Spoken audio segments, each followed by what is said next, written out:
Olá, bem-vindos a mais um episódio do nosso podcast, onde a casa, a estética e os objetos que nos rodeiam são temas, mas também os percursos e as vivências de quem com elas trabalha, criam conversas de coração. O convidado de hoje tem um percurso surpreendente e inspirador. Conheci o seu trabalho através do Instagram e desde o primeiro momento a sua cerâmica de caráter lúdico nos cativou. Daí a conhecê-lo e convidá-lo para representar as suas peças foi um passo. A arte de Carlos Gonçalves transporta para a contemporaneidade o legado do tradicional figurado português. Precisamente um dos lemas da Puracal, criar beleza e alma, estabelecendo pontes entre o passado e o contemporâneo. Olá, Carlos, bem-vindo. Olá, Tiago. Obrigado por teres aceito o nosso convite. Eu é que agradeço. Estou muito feliz por estar aqui com vocês. É sempre um prazer.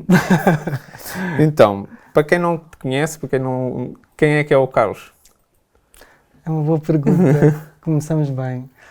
Olha, o Carlos é uma pessoa com muitas vidas já e que todas estas voltas que precisamente a vida dá me trouxe à cerâmica. E eu acho que às vezes é preciso nós passarmos por algumas etapas na nossa vida para nos levar a outro caminho. Se calhar se eu não tivesse vivido ou tido se calhar determinado tipo de trabalhos que tive, acho que não estava a fazer o que estou a fazer hoje, com a identidade que o meu trabalho tem. Por isso, o Carlos é neste momento, sem dúvida, uma pessoa apaixonada por aquilo que faz, que se descobriu já numa idade avançada adulta, mas que, olha, mais vale tarde que nunca, não é? E o que é que te move na vida? O que é que te faz acordar todos os dias?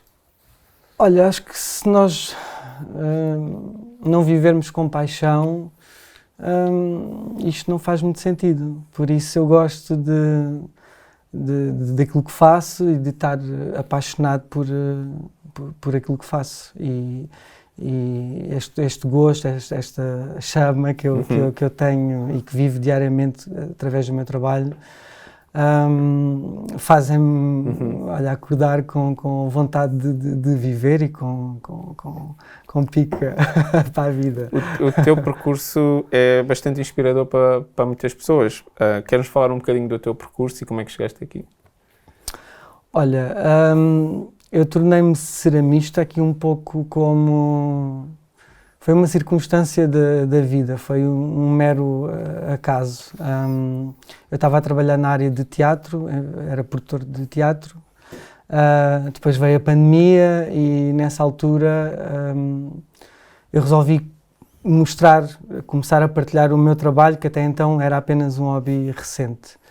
E tinha já um feedback das pessoas, as pessoas gostavam muito daquilo que iam vendo, ou por vezes levava peças minhas ao ateliê para cozer, não é? Eu não tinha forno na altura. E eu senti logo ali um feedback ou um interesse pelo meu trabalho que me deixava, olha, curioso, achava aquilo um bocadinho, nunca levei muito a sério, confesso.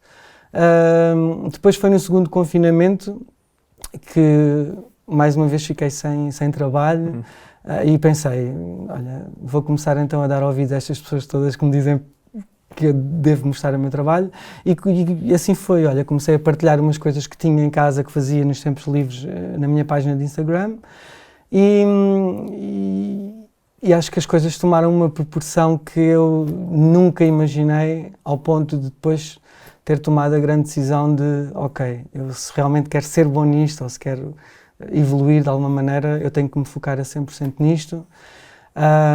E olha, acho que nunca é tarde também para nós... Isso também foi uma decisão consciente, tu tomaste, em que ponto é que... eu acho que foi um bocadinho inconsciente.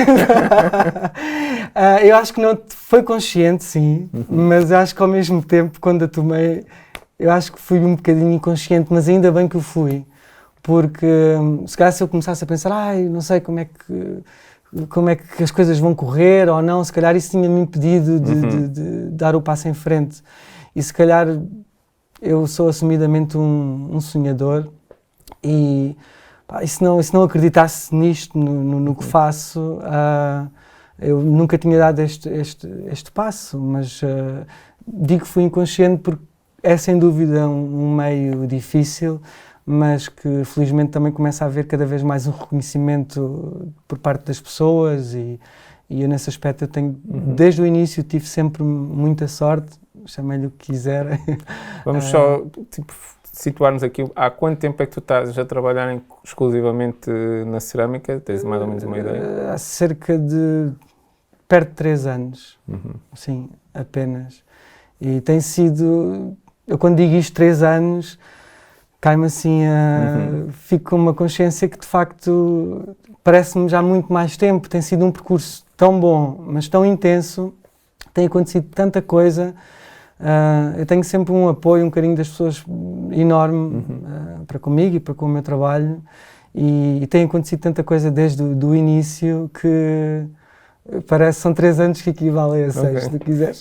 Mas voltando agora um bocadinho atrás, tu tinhas uma profissão que nada tem a ver com a cerâmica. Certo. Mas quando é que despertou esse interesse pela cerâmica? É uma coisa que sempre existiu? Ou houve ali um momento em que tu decidiste tirar um curso de cerâmica? Como é que se deu esse processo? Ok.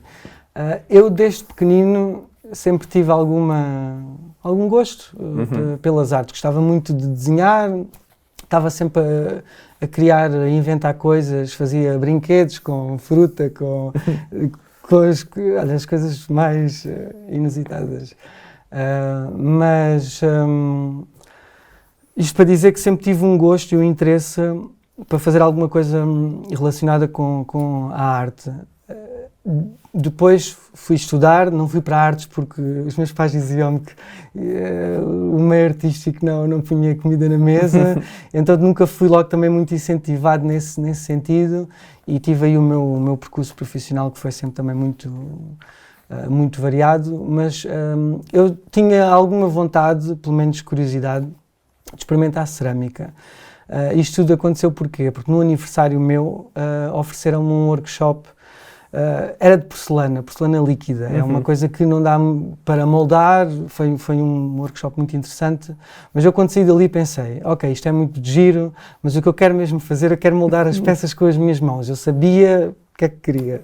E assim foi, inscrevi-me logo num workshop de iniciação à cerâmica e fiz logo uma peça, que hoje por acaso está aqui connosco. Esta peça chama-se Faneca, que é o vaso caneca.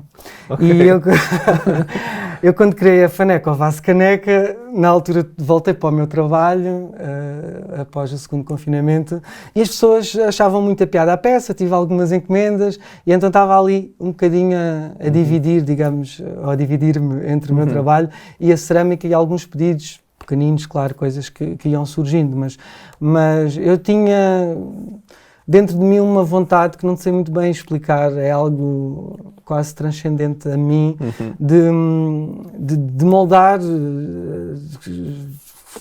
a cerâmica, de experimentar e eu acho que é um material com possibilidades infinitas e a partir do momento que eu pus as mãos, como desejava já há algum tempo, e senti aquela matéria, eu percebi que as possibilidades eram muitas e que se calhar tinha alguma coisa para dizer que até então não tinha ainda descoberto muito bem como fazê-lo. E através da cerâmica eu percebi, acho que é isto, e senti ali um encontro, um reencontro se calhar comigo mesmo. Pensei, senti que houve ali uma viragem, digamos assim, na minha vida quando pus as mãos literalmente na massa. Também se diz que o teu trabalho de ceramista está muito ligado à infância. Porquê isso?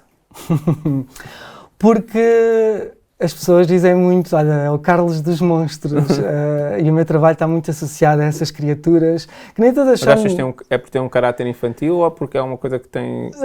De facto há uma ligação com a infância, como eu estava a dizer há pouco, e o facto de eu ter crescido no Alentejo, numa aldeia do interior do Alentejo muito pequenina, naquela altura não havia assim muita coisa para fazer e eu acho que por esse motivo nós estávamos sempre naquela idade a inventar coisas para nos entretermos, não é? Para coisas para fazer.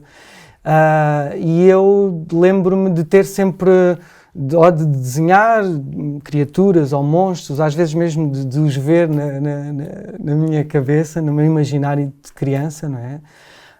E depois quando comecei a fazer cerâmica e tive logo um bocadinho esta identidade das caras e de lhes dar alguma expressão às peças que estava a fazer.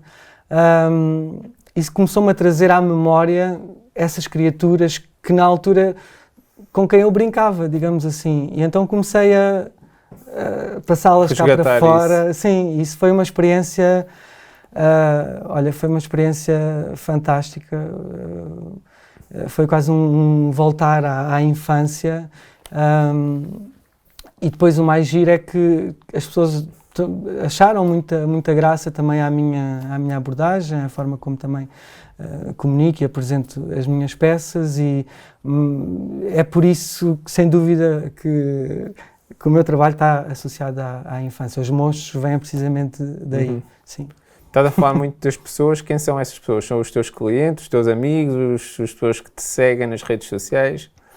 Sim, são essas pessoas todas que tu disseste. Sabes, o facto de fazer algo tão pessoal como eu faço, porque de facto são criaturas, monstros, o que for, que são criaturas, figuras que eu trago do meu imaginário infantil. Ou seja, são coisas muito pessoais.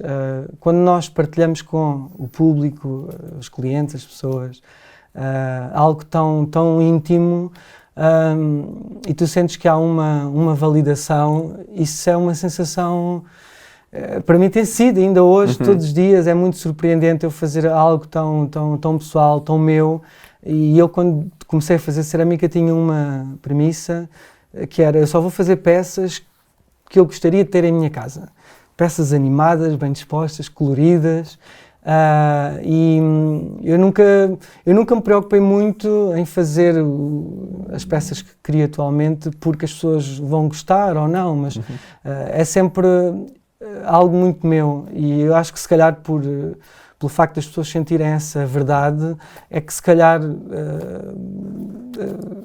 não gosto de dizer que tenho sucesso, mas que as pessoas se calhar se interessam pelo meu trabalho. E tu tens tido um crescimento bastante rápido, não é? Ou seja, o teu trabalho tem tido um reconhecimento bastante grande. Portanto, como é que tu lidas com essa crescente projeção, sim, com essa pressão à volta do teu trabalho? Eu próprio noto, obviamente, essa evolução, e vejo peças que fazia no início, por exemplo, como esta, ou peças que faço agora, já muito mais complexas, mais elaboradas, o que é normal. Eu acho que nós, para crescermos, seja no que for, temos que nos desafiar, temos que evoluir, e eu estou sempre... Eu sou uma pessoa pouco conformada. Raramente estou satisfeito, e se calhar essa insatisfação leva-me sempre a desafiar-me a mim próprio, e estou sempre em busca de algo novo, algo que eu olhe e que me sinta orgulhoso, e que estou sempre ali em luta comigo próprio para desafiar os meus limites, talvez. Sem dúvida que depois há essa parte. Eu vim para a cerâmica por paixão, mas depois, quando começamos de facto a ter esta atenção, as pessoas começam a falar do nosso trabalho, de nós, obviamente que isso depois traz sempre, é uma consequência natural, alguma pressão, mas olha, eu tenho, se calhar, o facto de ter começado já nesta área muito tarde, eu tenho também muita noção que as coisas só se alcançam com muito trabalho, e por isso, pressões à parte, e eu tenho que ter sempre os meus pés assentes na terra, e continuar a trabalhar sempre. Isto é um mundo sempre com altos e baixos, e eu sei que não tenho já tempo, nem idade, nem me posso dar ao luxo de dizer: olha, hoje não me apetece trabalhar. Tu sabes que eu trabalho praticamente todos os dias, às vezes tu até me dizes: para de trabalhar, e é verdade, porque só com muito esforço, as pessoas muitas vezes veem só esta parte do reconhecimento, mas eu acho que só se consegue alguma coisa quando as coisas são feitas com muito empenho, com algum sacrifício. Temos de abdicar também de outras coisas na vida, às vezes, para estar focado verdadeiramente numa coisa. E eu sou uma pessoa, sou bem disposto, mas eu sou muito sério nas coisas que faço. E apesar do meu trabalho ter assim uma abordagem, uma linguagem mais divertida, eu levo isto muito a sério. Olha, e sentes que inspiras os outros? Conselhos é que podes dar a quem, sei lá, que pretenda começar do zero, mudar o seu percurso profissional? Não sei, eu sinto, e tu sabes que a maior parte das pessoas sente, que isso é muito aspiracional, essa coisa de teres mudado de vida e ter tido bastante, pronto, estares a ter bastante sucesso. Portanto, o que é que tu podes dizer às outras pessoas sobre isso? É difícil. A mim já me têm inclusivamente convidado para falar em escolas de cerâmica, porque eu acabo por ser um rato de laboratório, isto é, um caso de estudo, não é? De uma pessoa que fez apenas um workshop de iniciação à cerâmica e que a partir daí, sem dúvida, eu assumo como um autodidata. Eu acho que a vontade é tanta que eu tenho sempre alguma coisa para fazer e vou aprendendo, obviamente, por tentativa e erro, mas quando me convidam, às vezes, para falar, é precisamente por essa questão da minha história, de alguma forma, inspirar as outras pessoas.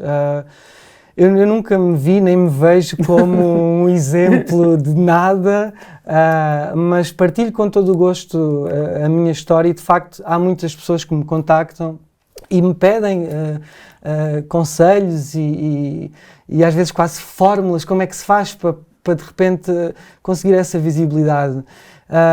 E pegando também na tua questão, há só um conselho que eu posso dar, nós temos que trabalhar muito para conseguir alguma coisa. E depois a parte do sucesso é uma consequência. Eu acho que às vezes, se calhar, as pessoas querem começar por aí. E não, isso pode ser o fim, não é? Até lá há, de facto, um caminho muito, muito grande a percorrer. Nós temos uma herança na cerâmica em Portugal riquíssima. E há tanta coisa que pode ser feita. Eu penso sempre, cada vez que abro um bloco de barro novo, eu penso sempre nas possibilidades que aquilo tem, não é? Porque eu dali posso fazer tanta coisa diferente. E eu digo sempre às pessoas é bom nós inspirarmos uns nos outros, mas acho que é super importante nós focarmos em nós próprios, na nossa identidade, naquilo que nós somos, no que é que queremos contar e mostrar às pessoas. Eu não posso fazer uma coisa simplesmente porque isto resulta. Isso, olha, toma lá, está aqui, isto vai-se vender. As coisas não funcionam assim. Eu acho que é preciso nós darmos um bocadinho de nós próprios e acho que as pessoas depois sentem essa verdade. Eu, pelo menos, tenho essa experiência. E é esse o conselho que eu passo às pessoas, é trabalhar muito e serem fiéis a elas próprias. E também é preciso ter talento. Convém. Essa parte... olha, já é muito discutível, mas sem dúvida preciso ter talento. Mas ajuda sempre. Estavas a falar do bloco de barro e o que é que te inspira? O que é que já falamos aqui um pouco da tua infância, mas o que é que mais te inspira? Olha, o que é que tu vais, quando começas a fazer uma peça, o que é que te vem? Tudo me inspira, sabes?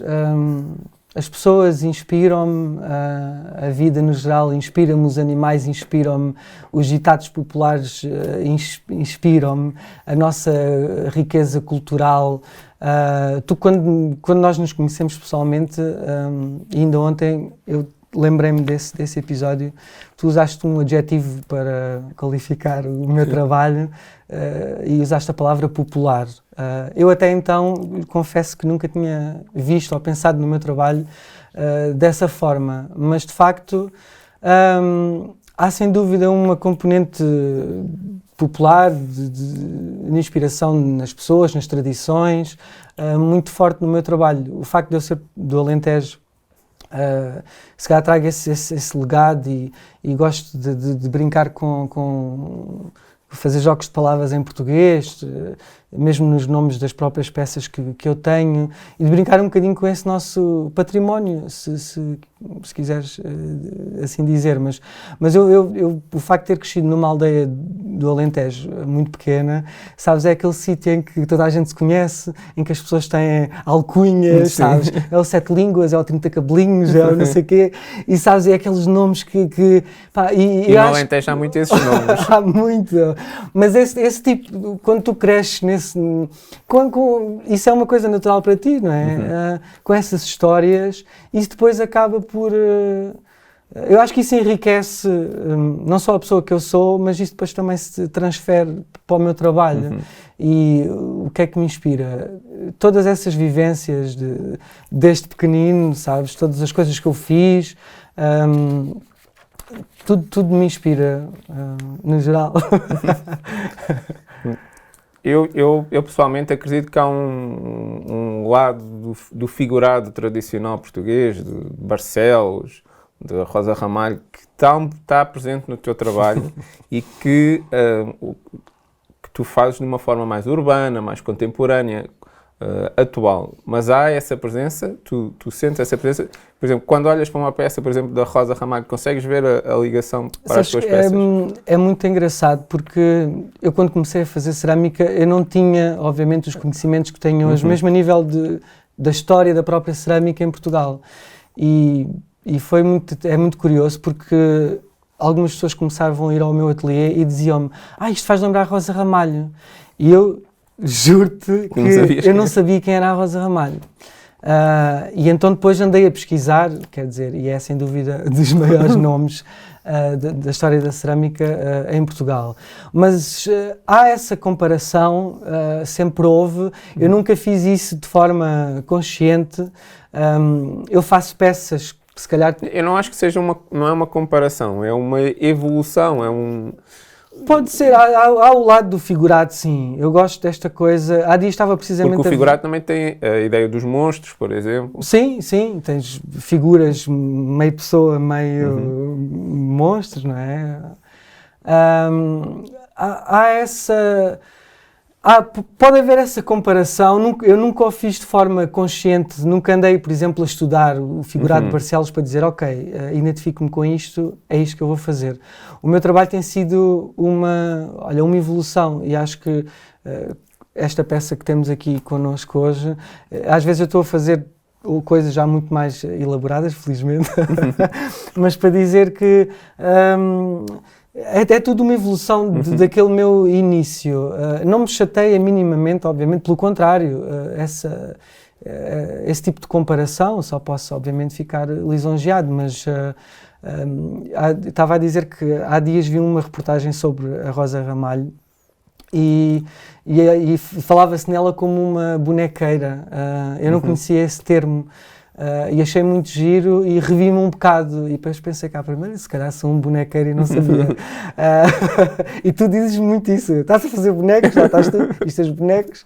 Pois é verdade, olha, eu faço bonecos e gosto de fazer bonecos e achei muita piada a esse termo. Essa comparação é sempre... Não acho que seja bem uma comparação, mas... Há se calhar um paralelismo, não é? Sim. Qualquer coisa. Olha, isso para mim nunca foi uma coisa consciente, como disse, mas só me pode deixar feliz, não é? Mas as tuas peças também têm outros lados. Portanto, existe está sempre muito presente um caráter sexual e também humorístico. Que emoções é que tu pretendes despertar nos outros? Nós, quando estamos a fazer alguma coisa artisticamente falando, não é? Nós podemos, ou temos o poder de agitar mentes. E se calhar quando eu apresento essas peças de cariz, como estás a dizer, mais sexual, eu acho que eu nunca tenho uma maldade, digamos, não é uma coisa... Mas não é uma coisa maldade, é uma naturalidade. Não é, certo, mas eu faço com alguma ingenuidade, não faço uma coisa para ofender, mas já sem dúvida isso assumo um lado provocador meu, porque como qualquer pessoa nós também temos várias fases, não é? Eu não vivo no meu imaginário infantil para estar sempre a fazer monstros. Uma vez experimentei fazer uma pilinha num boneco, numa personagem que eu tenho, que é o Ernesto, e vi que algumas pessoas ficaram muito chateadas com aquilo. Isso para mim foi... olha, foi a gota de água, entre aspas, para eu começar a fazer pilinhas e outras coisas assim, porque eu percebi que as pessoas se incomodavam com tão pouco, sabes? E por isso é que eu falava no início, acho que nós podemos fazer alguma coisa, nem que seja agitar um bocadinho as pessoas e que elas sintam, mesmo que não gostem e fiquem, mas que se desplotar qualquer coisa nelas, isso para mim já é bom. E isso é uma intenção que eu tenho no meu trabalho. Seja qual for a emoção, eu não faço só cerâmica porque sim, porque é só um prato ou porque é uma caneca, até porque eu já deixei de fazer essas peças mais utilitárias, mas eu gosto de pensar que as peças têm uma emoção por trás delas, que seja uma criatura, tenha um lado mais provocador, e nós não somos só uma coisa, nem sempre a mesma pessoa, não é? E então acho que os meus diferentes estados de espíritos também são refletidos no meu trabalho. Sim, isso era uma pergunta que eu tinha aqui para te fazer. Desculpa, que era... já estraguei tudo. Não faz mal. Assim. Que é os teus estados de espíritos também estão presentes na peça. Sim, sem dúvida. Nem sempre, obviamente. Já me aconteceu estar a fazer peças que são super divertidas e eu naquele exato momento não me estar a sentir a pessoa mais divertida do mundo, mas sem dúvida que vou buscar, o meu trabalho tem esse lado, como estavas a dizer, positivo e bem disposto, mas ninguém vive nesse mundo, não é? Assim tão feliz e tão em altas. Às vezes gosto de mostrar coisas mais sombrias, mais obscuras, de agitar um bocadinho menos, de provocar um bocadinho, mas é tudo, eu acho que eu pelo menos faço tudo sem más intenções. É bom também agitar mentes e fazer com que as pessoas sintam alguma coisa, não é? Voltando aqui agora um bocadinho à conversa, como é que és tu em casa? Como é que é a tua casa? Como é que é o teu espaço? Nós estamos aqui num podcast também sobre interiores e às vezes as pessoas são muito curiosas em saber como é que são as casas das pessoas, como é que as pessoas vivem a casa, como é que a habitam, quais são os espaços que elas gostam. Fala-nos um pouco sobre isso. Eu nunca, por acaso é uma coisa que eu nunca partilho muito, é a minha casa. Estou aqui, é o meu mundo, gosto muito de falar do meu trabalho, porque sou apaixonado por aquilo que faço, como já disse, mas o nosso espaço é sem dúvida o nosso refúgio, é o nosso cantinho. Eu gosto muito de tudo branco, a minha casa é pequena, por isso não dá para arriscar muito assim nas cores, mas depois, sem dúvida, gosto muito de pequenos apontamentos de cor, seja nas peças, nos quadros, e porque acho que a cor é a vida, não é? Se nós imaginarmos um mundo a preto e branco, como nos tempos do Charlot, isto parecíamos quase todos iguais, não é? E a minha casa tem peças divertidas, não tenho quase nada meu, só aquelas peças que se racharam, casa de ferreiro, espeto de pau, como diz o ditado. Mas tenho algumas peças até de outros artistas. Vais colecionando peças de outros Não autores? posso colecionar muito porque a minha casa é de facto muito pequena, mas gosto muito de objetos também de design e sou uma pessoa atenta à decoração, é uma coisa... Eu já tive tanta profissão e a determinada altura até me passou pela cabeça ser decorador de interiores. Felizmente passou. Trouxeste-nos essa peça da tua casa, não é? Já nos falaste um pouco sobre ela. Foi a tua primeira peça? Sim, foi mesmo a primeira peça que surgiu do meu primeiro workshop de iniciação à cerâmica. Normalmente quando começamos, todos fazemos peças muito pequeninas, não é? Esta não é uma peça muito pequena? Comparado com as minhas peças agora, eu pelo menos vejo como pequenina, mas quase toda a gente faz ou um copo, ou um pratinho, ou uma chávena, uma coisa assim, e eu pensei fazer aqui duas pegas, não é? Que no fundo são duas orelhas daquela cara que temos ali, e E olha, inspirei-me naquelas canecas dos bebés que quando são pequeninos levam o copo à boca com duas mãos, não é? Para ser mais fácil agarrar. Mas depois achei muita graça àquilo. E a partir dali comecei a desenvolver e experimentar outras coisas, não é? Pôr os bigodes e as sobrancelhas e as pestanas e mil e uma coisas que hoje em dia faço. Atualmente as tuas peças têm muitas partes, muitos elementos, muitas texturas, também tem muita cor.